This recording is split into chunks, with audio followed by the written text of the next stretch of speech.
नमस्कार मित्रों, द स्वदेश में आपका स्वागत है। अभी बिहार का एक पोल चल रहा है कि वहां पर युवाओं में सबसे पॉपुलर नेता कौन है। तो राहुल गांधी का नाम वहां पे सर्वाधिक चर्चा में रहा और 47% लोगों ने राहुल गांधी को पसंद किया और लगभग 39% लोगों ने नरेंद्र मोदी को नेता के तौर पर पसंद किया। अब पोल क्या कहते हैं इस पर तो हम लोग बात नहीं कर सकते, लेकिन अगर आप मीडिया को देखेंगे तो मीडिया मैनेजमेंट में, खासकर सोशल मीडिया में, इस समय राहुल गांधी सर्वाधिक चर्चा का विषय हैं। उनके समर्थक इस समय एग्रेसिवली ऐसा प्रचारित कर रहे हैं कि भाई राहुल गांधी इस समय देश का चेहरा बन चुके हैं और देश को मौका मिले तो वह राहुल गांधी को प्रधानमंत्री बना ले जाएंगे। पर इसमें कितनी सच्चाई है, क्योंकि राहुल गांधी के जो बयान हैं, जो भाषण हैं, वो सभी भाषण एक ही चीज इंडिकेट कर रहे हैं कि कांग्रेस पार्टी के अंदर सब कुछ ठीक तो नहीं चल रहा है। राहुल गांधी का आप गुजरात का भाषण देखिए या एमपी का भाषण देखिए, हर चीज में एक ही बात स्पष्ट है कि कांग्रेस के अंदर अभी भी जो गुटबाजी है ना, वो बहुत तेजी से आगे बढ़ते हमको दिखाई दे रही है। जिन राज्यों में कांग्रेस अकेली बीजेपी के खिलाफ वहां लड़ रही है, वहां पर तो कांग्रेस के अंदर समस्याएं बहुत ज्यादा हैं। ऐसे में ना पार्टी सुन रही है, ना पार्टी के अंदर नेता सुन रहे हैं। तो फिर राहुल गांधी अपनी राजनीति आखिर करेंगे तो करेंगे कैसे? अब अगर आपको 2024 का लोकसभा चुनाव याद हो, तो जब से राहुल गांधी, चूंकि 2014 में जब चुनाव हुआ तो एक तरीके से वह राहुल गांधी के चेहरे का चुनाव था और 2014 के चुनाव में कांग्रेस को बहुत बुरी हार मिली। 50 से कम सीटों की प्राप्ति हुई, यहां तक कि उनको 10% सीटें भी नहीं मिली टोटल लोकसभा की। 2019 में राहुल स्वयं अध्यक्ष थे और वहां पर उन्होंने चौकीदार चोर है जैसे नारे भी दिए थे, पर वह नारा काम तो किया नहीं और कांग्रेस 50 के ऊपर पहुंच गई, लेकिन कांग्रेस के पास अभी भी 10% सीटें नहीं थी। ऐसे में उस बार भी वह विपक्ष का नेता नहीं बना पाए थे। अच्छा, ये वही दौर है जब कांग्रेस के अंदर G23 का उदय हो रहा था। अब जब चुनाव हारी कांग्रेस, तो भाई कांग्रेस की सालाना मीटिंग हो रही थी, उसमें प्रियंका गांधी ने स्वयं कहा कि भाई मेरे भाई राहुल ने अकेले दम पर बीजेपी से मुकाबला किया और कांग्रेस के किसी भी वरिष्ठ नेता ने सहयोग नहीं किया राहुल का। मतलब जो राफेल के मुद्दे पर चौकीदार चोर है लेकर राहुल गांधी चल रहे थे, कांग्रेस के अन्य नेताओं ने इसको इंडोर्स नहीं किया। फिर राहुल गांधी ने अपने आप को अध्यक्ष पद से हटा लिया और कहा कि भाई मैं अध्यक्ष यहां पर नहीं रहूंगा। उसके बाद सोनिया गांधी इंटरिम प्रेसिडेंट बनती हैं। लेकिन वह दौर था जहां पे यह स्पष्ट हो चुका था कि भाई राहुल गांधी की कांग्रेस में कोई सुन तो रहा नहीं है। ऊपर से कांग्रेस के अंदर बहुत ज्यादा गुटबाजी जो हो चुकी थी, ऊपर से G23 नाम से जो ग्रुप बना था, उसने भी एक तरीके से कांग्रेस के जो बड़े नेता थे, कद्दावर नेता थे, वरिष्ठ नेता थे, इन सभी ने अपना एक गुट वहां पर बना लिया था। इसमें आप शहीद थोर का नाम ले सकते हैं, सलमान खुर्शीद थे, गुलाम नबी आजाद थे, कपिल सिब्बल थे, भूपेंद्र सिंह हुड्डा थे। ऐसे कई सारे नेता इसके अंतर्गत थे। अच्छा, उसके बाद क्या होता है कि कांग्रेस लगातार कोशिश कर रही थी कि भाई अपना वैचारिक आधार यहां पर बनाया जाए, तो उसी बीच में मल्लिकार्जुन खड़गे को बना दिया गया पार्टी का राष्ट्रीय अध्यक्ष और उसी दौर पे राहुल गांधी ने दो यात्राएं करी और इन दो यात्राओं में आपने देखा, एक भारत जोड़ो यात्रा थी और एक चुनाव के जस्ट पहले भारत जोड़ो न्याय यात्रा थी। इन दोनों चुनाव के दौरान, मतलब इन दोनों यात्राओं के दौरान राहुल गांधी ने एक तरीके से अपना नैरेटिव सेट करने का प्रयास किया, उसका फायदा उनको थोड़ा बहुत हुआ। 99 सीटों की प्राप्ति उनको 2024 के लोकसभा चुनाव में हुई। इस 99 सीट को अब यहां पर रिप्रेजेंट किया गया एज अ विक्ट्री। समस्या यही होती है कि जब आप थोड़ी सी गति पकड़ते हैं तो आप उसको एज अ विक्ट्री यहां पे रिप्रेजेंट ना करें और शायद यहीं से दिक्कतें शुरू हुई, क्योंकि अभी भी राहुल गांधी और उनके जो सलाहकार की मंडली है, वह कांग्रेस के अंदर की समस्याओं को नहीं देख रहे थे। वह एक तरीके से 99 सीटों की जो प्राप्ति उनको हुई लोकसभा चुनाव में, इसको एज अ विक्ट्री के फॉर्म में देखने लगे। उसका नतीजा यह रहा कि भाई पूरा सोशल मीडिया पट गया कि राहुल तो पीएम बन गए, या एक तरीके से राहुल गांधी के चाहने वालों ने, उनके सलाहकारों ने उनको यहां पर प्रोजेक्ट कर दिया कि भाई ये तो शैडो पीएम है, ये जो चाह रहे हैं वही हो रहा है। ऐसा पोजीशन आपको शुरुआती 6 महीने में दिखाई देगा। लेकिन राहुल गांधी ने उसके बाद सोचा कि भाई मैं तो ऐसे ही काम करूंगा, लेकिन पार्टी की गुटबाजी कहां जाएगी? अब पार्टी की गुटबाजी के लिए हमें गुजरात, हरियाणा और मध्य प्रदेश तीनों को समझना पड़ेगा। तब हम समझ पाएंगे कि भाई आखिर कांग्रेस के अंदर चल क्या रहा है। क्या राहुल गांधी के नियंत्रण में सही में पार्टी है या सिर्फ मीडिया मैनेजमेंट ही हमको यहां पर दिखाई दे रहा है? राहुल गांधी जब गुजरात गए तो उनको यह लगा कि भाई भाजपा का जो कोर है वह गुजरात है 1995 से भाजपा यहाँ पर सरकार बनाए हुए है और यहाँ पर कांग्रेस पिछले 30 साल से सत्ता में लौटकर नहीं आई है। 2017 में एक मौका आया था जहां पर लगा था कि कांग्रेस मुकाबला कर सकती है, लेकिन 17 से 22 के बीच में कांग्रेस ने कोई खास काम तो वहां किया नहीं। इसका नतीजा यह रहा कि भाई 2022 में बहुत बुरी हार मिली कांग्रेस को गुजरात में। अब कांग्रेस गुजरात में जो है शक्ति सिंह गोहिल और भरत सिंह सोलंकी, इन दोनों के बीच में जो वहां पर पावर क्लैश चल रहा है, इसी में फंसते दिखाई दी। इसको लेकर जब राहुल गांधी गुजरात पहुंचते तो उन्होंने कहा कि भाई देखिए, हमारे यहाँ दो तरह के घोड़े हैं, बारात वाले घोड़े और रेस वाले घोड़े। हम रेस वाले को बारात में भेजते हैं, बारात वाले को रेस में भेजते हैं। इसके अलावा 30 से अधिक ऐसे नेता हैं जो बीजेपी के लिए काम करते हैं, आरएसएस के लिए काम करते हैं। अब बात यही है कि अगर आपको गुटबाजी थामनी है तो सीधे तौर पर एक डिसाइसिव लीडर यहां पर होना चाहिए, एक ऐसा नेता जो अपनी बातों से सामने वाले को इन्फ्लुएंस कर सके, क्योंकि तभी आप पार्टी के अंदर होने वाली गुटबाजी को रोक पाएंगे। अदरवाइज ये रोक पाना संभव नहीं है। और गुजरात में राहुल गांधी का वह बयान कि भाई गुजरात हमारा 50 साल का प्रोजेक्ट है। अब ऐसी स्थिति में अगर नेता स्वयं कहे कि भाई मेरे पास 50 साल बाद हम यहाँ सत्ता में आएंगे, तो ऐसे में जो पार्टी कार्यकर्ता है उनका मोराल कहां जाने वाला है। तो गुजरात को भले राहुल गांधी एक प्रायोरिटी के फॉर्म में देख रहे हैं कि भाई यहाँ पे पिछले 30 साल सरकार चल रही है, 27 में फिर यहाँ पर चुनाव है, तो क्या पता हम लौट के आ जाएं। पर क्या ऐसे लौट कर आ पाएंगे कि पार्टी के दो सबसे बड़े नेता उन्हीं के बीच में बवाल चल रहा है। अगर इस समय कांग्रेस की सरकार देखेंगे तो कर्नाटक में, तेलंगाना में और हिमाचल में ही चल रही है, बाकी कहीं पर इनकी सरकारें नहीं है। गठबंधन के तौर पर भले हों, लेकिन अपने दम पे सरकारें केवल इन्हीं 3 राज्यों में है।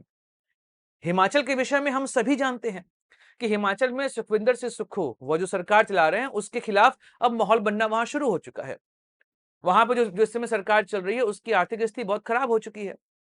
जो फ्रीबीज की घोषणा की गई वह फ्रीबीज की घोषणा यहाँ पर फुलफिल होते दिखाई दे नहीं रही है। ऐसे में हिमाचल की स्थिति लगातार डामाडोल होती जा रही है। तो कई लोग ऐसा मानते हैं कि अगले चुनाव में समस्या वहां पर कांग्रेस को हो सकती है। लेकिन कांग्रेस की सबसे बड़ी समस्या है कर्नाटक। कर्नाटक क्यों है? मैं इसलिए ऐसा बोल रहा हूं क्योंकि कर्नाटक एकमात्र ऐसा दक्षिण भारतीय राज्य है जहां पर बीजेपी ने अपने दम पे सरकार बनाई। वह एक ऐसा किला है जहां से भाजपा दक्षिण भारत में प्रवेश करती है। अब उसमें डीके शिव कुमार और सिद्धारमैया, इनके बीच में आपको पावर क्राइसिस दिखाई दे रहा होगा। हर कोई यह मानता है कि जो कर्नाटक में विधानसभा चुनाव हुआ था उसमें डीके शिव कुमार की मेहनत ही थी कि वहां पे पार्टी सत्ता में लौटकर आई। अगर वह मेहनत नहीं किए होते तो कांग्रेस वहां पे सरकार नहीं बना पाई होती और भाजपा के अंदर जो लिंगायत कमेटी को की नाराजगी थी वह साफ यहां पर निकल कर आई, जिसकी वजह से भाजपा वहां पर हारी। लेकिन जब मुख्यमंत्री बनाने की बात आई तो भाई डीके शिव कुमार और सिद्धारमैया, इनके बीच में वहां पर बवाल हुआ। फिर यह बात रखी कि भाई 2.5 साल के लिए हम यहाँ पर मुख्यमंत्री बनाएंगे, लेकिन शायद फिलहाल डीके शिव कुमार जो है वहां पे उप मुख्यमंत्री ही बनकर रह जाएंगे। यहाँ पे सिद्धारमैया अपनी कुर्सी छोड़ने वाले नहीं है। यहाँ तक कि जो अभी बेंगलौर में भगदड़ हुई, जहां पर आरसीबी का विजय परेड निकलना था, उसमें भी आरोप यही लग रहे हैं कि भाई डीके शिव कुमार और सिद्धारमैया के बीच में जो पावर क्राइसिस थी उसकी वजह से यह समस्याएं हुई हैं और उसको यहाँ पर टैकल करने का बिल्कुल भी प्रयास नहीं किया जा रहा है। अगर इस चीज को यहाँ पर मैनेज नहीं किया गया तो आने वाले समय में आपको बहुत समस्या जो है वह देखने को मिल जाएगी। अगर फिलहाल देखें तो इन तीनों जगहों पर केवल तेलंगाना ही एकमात्र ऐसी जगह है जहां पर रेवंत रेड्डी की सरकार उसी तरीके से चली जैसे कि राहुल गांधी चलाना चाहते हैं। जब राहुल गांधी ने रवि नरेंद्र सेंटर का बयान दिया उसमें भी रेवंत रेड्डी ने उसको इंडोर्स किया। ऊपर से रेवंत रेड्डी ने अडानी से 100 करोड़ रुपए लिए हुए थे जो अपने राज्य की प्रगति के लिए। जब राहुल गांधी ने अडानी पर आरोप लगाया तो रेवंत रेड्डी ने उसको भी वापस कर दिया। तो मतलब इकलौता तेलंगाना ऐसी जगह है जहां पर फिलहाल अभी पावर क्राइसिस वहां पर दिखाई नहीं दे रहा है। अगर हम यहाँ पर एमपी आ जाएं तो आपको ये पता है कि एमपी में स्थिति और खराब चल रही है। एमपी में तो कोई नेता ही नहीं है इनके पास। आपको भी पता है कि भाई 2002 से लगभग वहां पे कंटिन्यूअस 2003 से सॉरी वहां पे कंटिन्यूअस भाजपा की सरकार आ रही। बीच में केवल 15 महीने के लिए कमलनाथ मुख्यमंत्री बने थे, लेकिन उसके दौरान आपको पता है कि कमलनाथ और ज्योतिरादित्य सिंधिया के बीच में कितना बवाल हुआ। 15 महीने बाद ज्योतिरादित्य सिंधिया ने अचानक से पार्टी तोड़ी, जाके भाजपा से मिल गए और सरकार बना ली भाजपा की वहां पर फिर से। मतलब एक यंग नेता कांग्रेस का छूट कर चला गया कहां पर? भाजपा के पाले में। वह नेता जो एमपी को लीड करना चाहता था, वह नेता जो एक युवा चेहरे के फॉर्म में पूरे देश में प्रसिद्ध था, वह नेता इनको छोड़कर चला गया। जीतू पटवारी जो इस समय वहां पर कांग्रेस के अध्यक्ष हैं, वह तो कई बार यह बोलते भी दिखाई दिए कि भाई कमलनाथ की तरफ से उनको कोई भी समर्थन नहीं मिला। और जब राहुल गांधी यहाँ पहुंचे तो उन्होंने यही कहा कि हमारे पास 2 घोड़े थे, अब मैं तीसरा घोड़ा ऐड कर रहा हूं, वो है लंगड़े घोड़े। इनको हमें साइड लाइन करना है। अब ये लंगड़े घोड़े कौन हैं? G23 वाले सभी नेता हैं या कौन है? क्योंकि G23 के बहुत सारे नेता इस समय पार्टी छोड़कर जा चुके हैं।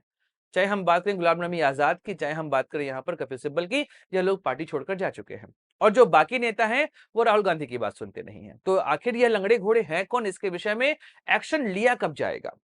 जिलाध्यक्षों को लेकर लगातार राहुल गांधी बातचीत करते हैं, पर क्या जिलाध्यक्षों को इतनी पावर दी जाएगी यहाँ पर? क्योंकि कोई बात तो इनकी मानता है नहीं। तो ऐसी स्थिति में वह करेंगे तो करेंगे क्या? हिमाचल में भी, सॉरी, हरियाणा में भी कमोबेश स्थिति यही बनी हुई है, क्योंकि हरियाणा में चुनाव जीतना चाहिए था कांग्रेस को। यह तीसरी बार है जहां पर भाजपा ने अपनी सत्ता स्थापित करी, और यह मानिए भाजपा के खिलाफ बहुत तगड़ी एंटी इनकम्बेंसी थी। आप ईवीएम पे, आप चुनाव आयोग पे कितना भी आप बयानबाजी करें, लेख लिखें, पर हर कोई यह मानता है कि वहां पर कांग्रेस हारी है तो केवल अपनी गलत रणनीति की वजह से हारी है। भूपेंद्र सिंह हुड्डा के हाथ में सारी कमान दे दी गई, वह अपने बेटे दीपेंद्र सिंह हुड्डा को सब कुछ देते चले गए। ऐसे वहां पर कुमारी शैलजा और रणदीप सुरजेवाला, इनके बीच में भाई ये तीनों एक वहां पर गुट बना और इन तीनों के बीच में क्लैश शुरू हो गया। मतलब अभी सरकार नहीं बनी थी, चुनाव नतीजे नहीं आए थे, बात मिले कि भाई कौन बनेगा मुख्यमंत्री। आप समझिए कि नतीजे नहीं आए हैं, उसके पहले पार्टी के अंदर यह बवाल हो रहा है, सिर्फ उटव्वल हो रहा है कि हम बनेंगे मुख्यमंत्री, हम बनेंगे मुख्यमंत्री। कुमारी शैलजा जो कि वहां की सबसे फेमस दलित नेता है, वह एक तरीके से अपने आप को चुनाव से अलग कर ली थी। रणदीप सिंह सुरजेवाला केवल और केवल अपने बेटे के लिए वहां पर लगे हुए थे।